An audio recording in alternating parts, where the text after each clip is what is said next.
On the 24th of December 2019, the Epic Games Store was giving away Celeste for free for 24 hours. On Christmas, I got a new laptop specifically for gaming, so I decided to download Celeste because of the amount of praise it gets, even if platformers are not my favourite genre. I thought, since everyone says this game is amazing, then it probably is good.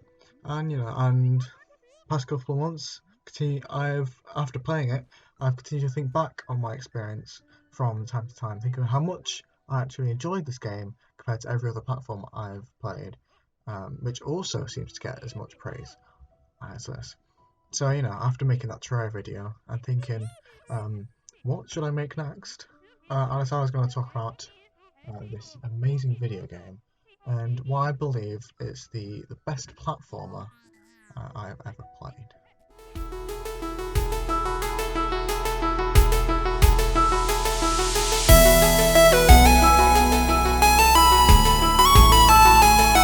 Platformers used to be one of, if not one of the most popular game genres back in the 4th, 5th and 6th generation of video game consoles. But after first-person shooters were introduced and took that spot, platformers became a lot less popular, with less and less games coming out each year that could be considered platformers. However, recently they have had a little resurgence with games such as Super Mario Odyssey, the Crash Bandicoot Insane Trilogy, A Hat in Time, and of course, the game we're talking about today, Celeste. As mentioned before, platformers are not my favourite genre, or anywhere close to it, really. Most platformers I play, I enjoy for the most part. I don't really feel like they're anything special. I don't really remember them. I don't really remember back on them fondly like I do other games. Like all the games in top 10, I think back on the experience and like, oh yeah, that was really great. I really enjoyed loads of aspects of that, and and just platformers just don't do that for me. An example of this could be Super Mario Odyssey, which is incredibly highly rated, having a 97 on Metacritic.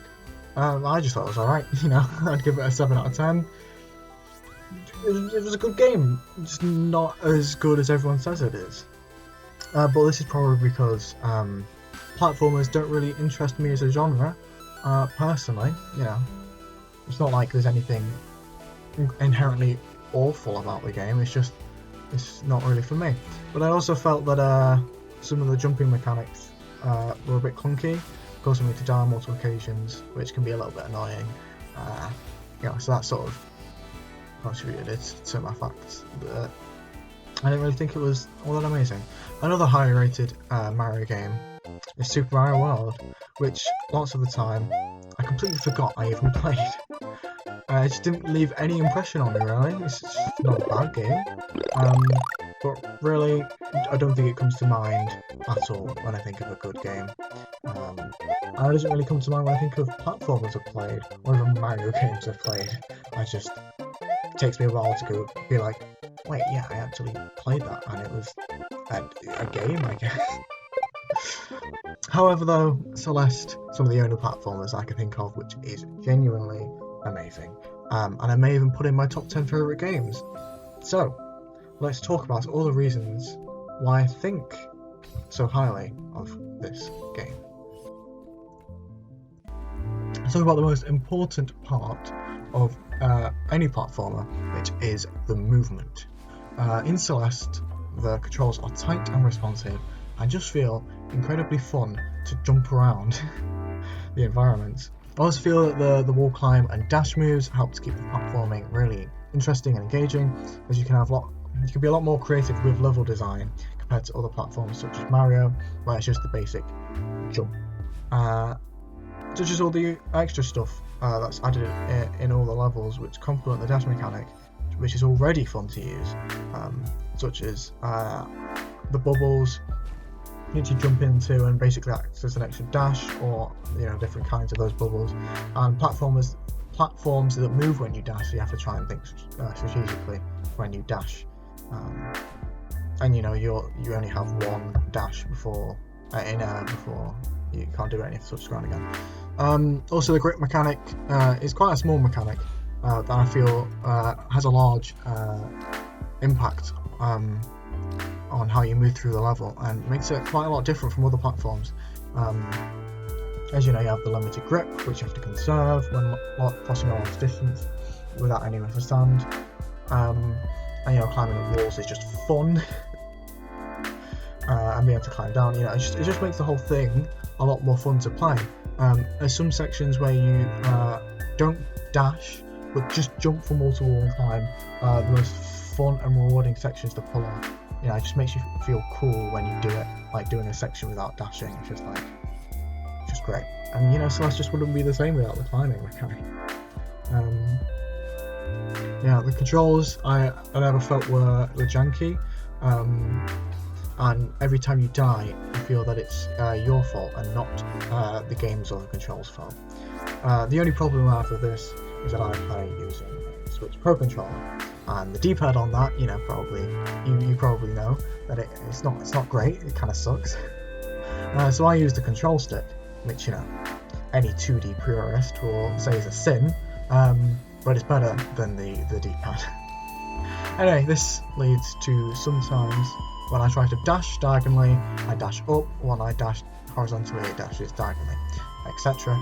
You know, which causes me to die some of the time, and it's a little annoying. But it's not too much of an annoyance, because when you die, the respawn time is super quick, just like that, and you can come back onto the same screen. You know, like, death doesn't really feel like too big of a setback. Yeah, this is one of the reasons why I didn't particularly feel like I enjoyed Mario to its fullest, as when you die, you respawn at a checkpoint, you have limited lives, you know, game over. It's just like, this is just really annoying. You know, if you have to track a large amount of the level again, you know, but in Celeste, you can just try again almost instantly, and it just makes the whole experience just flow a lot quicker and makes it a lot more fun to do the platforming. You know, it is probably the best platforming mechanics in a platform that I've experienced, because I just have fun platforming. Okay, well, let's go back to the level design. Each level introduces a new interesting mechanic to use, such as the bubbles, which I previously mentioned, or the dark blobs from the second level, which you dash through, which keeps the gameplay fun and interesting, because they're always introducing new mechanics that you learn throughout the level, and then you have to master them, and it's just like, and then in the final levels, or the later ones, where most of these mechanics are mixed together, you get some really frantic sections, you have to make lots of quick decisions and precise inputs, which, you know, is great when you feel like you pull it off, you feel a sense of achievement. You know, it isn't too hard because you've had all these levels to practice, and also because you respawn pretty quickly. One of my favourite mechanics is carrying Theo at the end of the temple level, which gives you, you know, a slight handicap, I guess, but also creates some more interesting section. I feel like quick-paced puzzles, because you have to dodge the squiddy things coming to attack you, but also throwing Theo in certain sections, and you know, it's just nice. But my most favourite mechanic is in Chapter 8, the core, where you have to change, where you hit a switch to change from hot to cold sections, and sometimes quite quickly in between them, and this really changes the style of the level from hot to, you know, from the hot to cold. You know, it changes how the level looks, which, you know, is nice. It also changes the movement. Something that would have originally like damaged you is now a platform to jump off of, and you know, these walls that go up and you can cling on to are now slippery and you can't cling on to them anymore, or whatever. I can't exactly remember, but you know, it's just a nice mechanic. You know, whenever a game does the quick switch between different kind of themes, can't really think of another example off the top of my head, but they're just great when you have to quickly switch between them. Even though the whole game takes place on a mountain, where you have to climb up, there is lots of different variety of locations within the game. They're all distinct and just nice to look at, such as, you know, a haunted resort, or a technological temple, or even a nice greeny area, which, you know, it's all nice and colourful and serene with these waterfalls, and it's nice. I don't really know how to explain stuff, but there you go. And you know, most levels are not too long, so they don't get tedious, and it doesn't wear out the theme of the level, I guess you could say. You know, the only level I feel that overstays its welcome a little is Chapter 3, because, I don't know, like, it just feels a little long. The end, you're like, oh, are we finished? No, there's a chase sequence. Okay, right.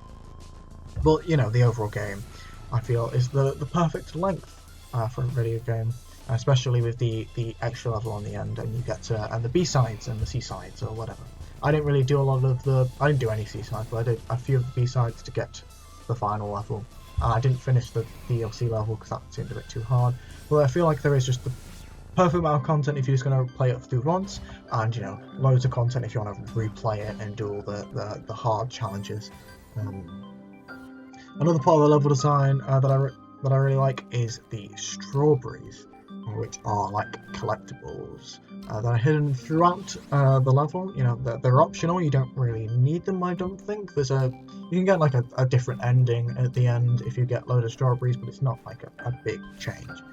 I think you just get a bigger pie or something. Anyway, these are hidden throughout the level. I think I already said that, but don't matter. But, you know, it gives sort of a sense of exploration to the levels, which I really like in any video game, where you just get to explore it all and find interesting things. But, you know, in this, which is quite, normally platformers aren't that non-linear, but this, like, even though it is still like a linear level from start to end, it feels a lot less you're trying to get from point A to point B. You also get to explore a little and get these interesting strawberries, which, you know, even after you find them, it's still kind of a little bit of a challenge to get to them. You know, a little platforming challenge. So it's not like, oh, I found it, okay, I've got it now. There's also a little bit of more interest to it. I feel these are a lot better than Mario Star Coins from, you know, the 2D Mario games, as you actually need to touch the ground again for you to collect the strawberry, which means you can't just jump, like suicide jump into the strawberry and then you'll get it like in Mario. I'm pretty sure, I can't remember exactly, that if you suicide jump, you can keep the coin. I can't exactly remember, but whatever, you need to actually land on the ground again to get it. It makes some of the areas sort of like a puzzle, as you're trying to think, oh, where do I land, how do I conserve my dash, my grip, you know, all that. It keeps just these sections really interesting. Yeah, and these are like kind of small puzzle rooms.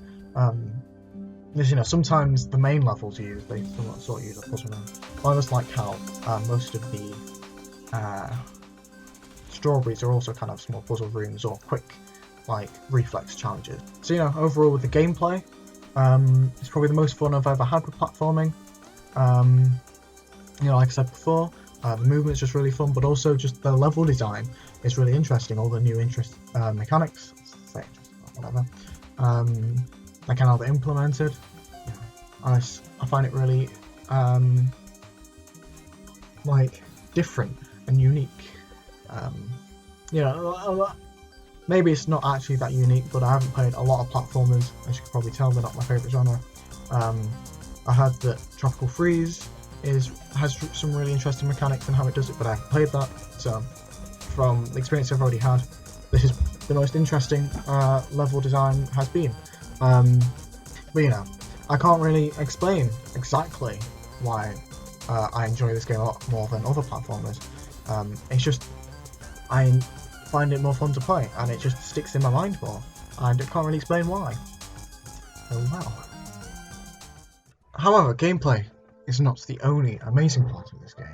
The other big draw to the game is its characters and story. The basic plot of the game is that the protagonist, Madeline, wants to climb Mount Celeste and get to the peak, to like prove to herself that she can, I think. It seems quite simple, but the journey to get there is always the most interesting part in any story. Trying to overcome this massive obstacle that is Celeste Mountain can also be metaphorical for Madeline trying to overcome her own inner problems, such as her anxiety. Early on in the game, Madeline stumbles upon a mirror, which when she looks into it, she sees her dark reflection, the physical manifestation of what she sees as her bad traits, which is then called Madeline. Madeline then comes out of the mirror and starts chasing after to Madeline. I wouldn't really say attacking her, but she also later torments Madeline about her shortcomings, kind of berating her and trying to convince her to stop climbing the mountain. Even though I've not personally experienced the same things Madeline has, such as the anxiety and panic attacks, I can't in this section. I can't really talk as if I know exactly what's going on. So if I seem a little bit ignorant, that's probably why. But I still feel like the story resonates somewhat with me a little, because I don't know, just the feeling of trying to overcome a big challenge. Trying to accept yourself. It's just a nice story. So I feel like overall it's just really well done and feels genuine. It doesn't feel like fake, like maybe some other games do. I really especially like the level where Madeline confronts Madeline, which is in the nice serene level which I talked about before. Just a really nice looking level. At the end, I think she chases after Madeline. It's kind of like a small little boss fight, and at the end she accepts her. She accepts her own, what you would call her bad qualities, and embraces them, and it's quite touching, really. And you also get an extra dash out of it, which is great. Getting to dash twice in the end is pretty good. But the whole story section is really nice. I really like Madeline and Madeline's interactions, but so we're also like Madeline's interactions with the other characters in the game, such as the Granny and Thea. Just them talking about climbing the mountain and encouraging each other and just and talk about their own and problems and stuff. It's just really nice. I really feel the story complements the gameplay, with lots of sections reflecting how Madeline's feeling. It's just really good. Like some sections with like the dark. I can't really explain why, but you can sort of feel like, oh, this is where she feels anxiety, or especially I think again in the Mirror Temple level, when she looks into it, it's another mirror, and like you get to control the evil squid thing or whatever they are. They kind of look like no, I don't really know what they look like. They're kind of weird, but when you control one, like it's like this old CRT kind of like grainy, dark look. It's just really nice. And there's lots of other sections which do stuff like that, and it just looks really good. God, words are not my speciality. Yeah, also it's nice in the cable car section where I like how even though it's like a story section, you have to like control the breathing. Use the controller to get the feather up and down. Kind of helps you relate to Madeline a little bit, and it's just nice and helps with the story. Like it wasn't needed because it's a platformer, but it's a nice little section of the game. I just feel like elevates it a little bit. Another amazing section of the game is the soundtrack, which you've probably been hearing throughout the video already, but let's just talk about it a little bit. I feel it's really good at evoking the feeling of Madeline and the themes to the areas and the game as a whole, really, and it's overall a really good listen. One of the best songs on the soundtrack being Resurrections. Have a bit of a listen here.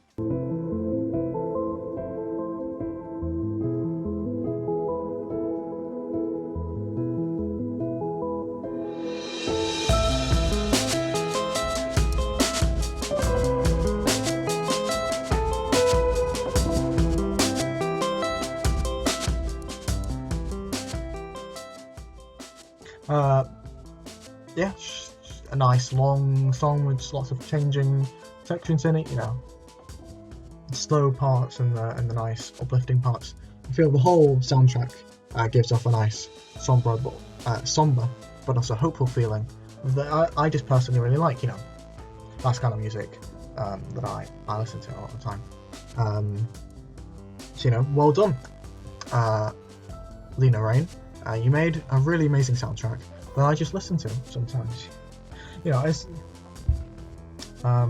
I do listen to a lot of video game music, not all the time, but occasionally. But Celeste is one of the only ones that I listen to the full soundtrack, so it's just specific songs. I know. Final thing I'm going to talk about is the art style of the game. It's quite simplistic.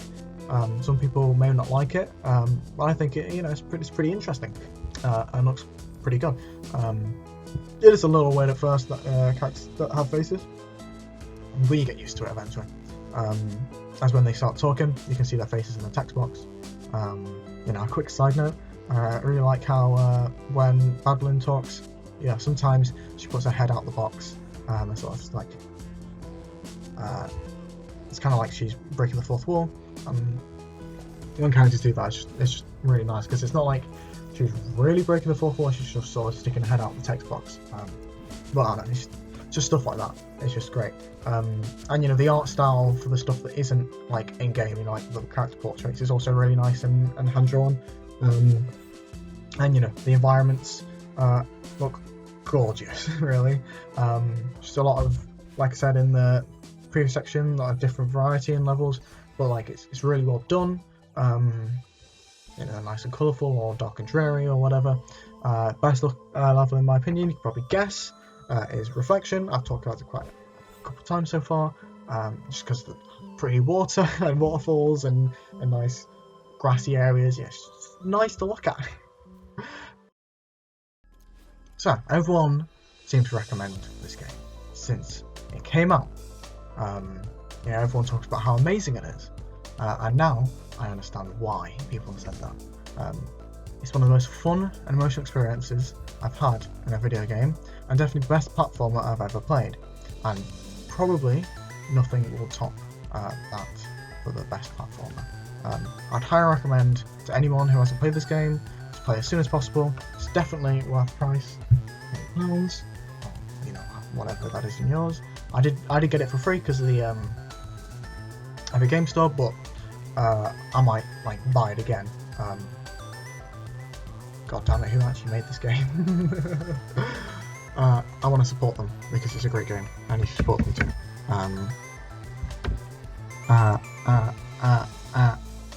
Who made it? Matt Makes Games Inc. Is that it?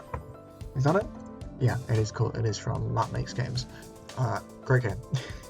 Well, I hope you enjoyed my second video using the new format of me just talking about stuff I like. If you'd like to see more videos of me talking about stuff I love, it doesn't have to be specifically video games, then please tell me, as I continue to make them if you want. As I put a lot of effort into these, it's nice to have a little bit of show support, maybe. Just a little comment being like, hey, I enjoyed this, I watched to the end, because I do like to know. I will probably will continue to make them just because I want to talk about these video games, but it's nice to know people. Anyway, thanks for watching. Please like the video, subscribe if you want. You don't have to. And I'll see you next time I make this another video. See you. Bye.